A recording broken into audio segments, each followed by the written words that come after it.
We want to welcome Niall Stanage, White House columnist for The Hill.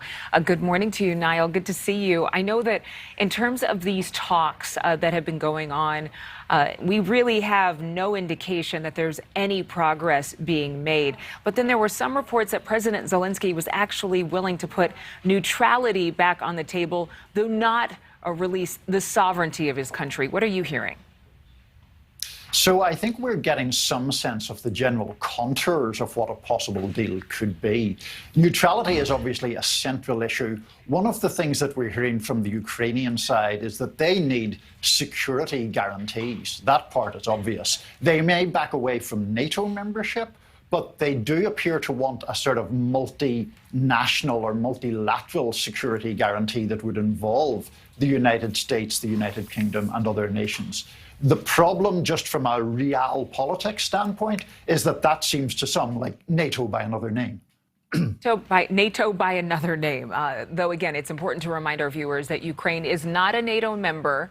And that is part of the reason why this has been such an interesting war that we haven't seen before like this, reported like this.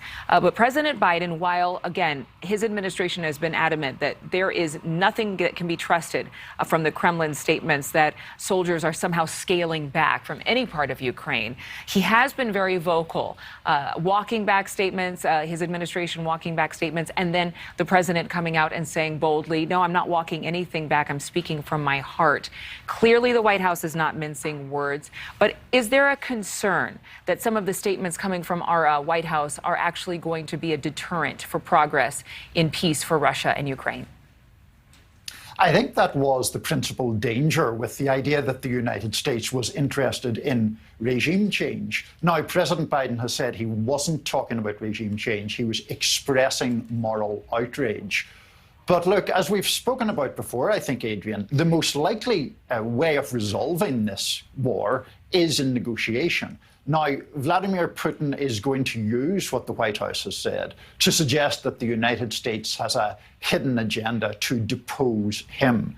That potentially creates an obstacle in negotiations, even though, of course, we don't want to diminish the fact that, well, that Putin's pretty shisty, really, and so that's why his word isn't trusted on these things. And he's definitely not really giving a care. He's completely unbothered by what Americans think about his rulership or leadership, his presidency in Russia. Thank you so much, Niall, for being with us. It's always good to see you.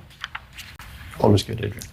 Thank you so much for watching. Make sure to click on the red subscribe button below so you can get more of NewsNation's fact-driven, unbiased coverage.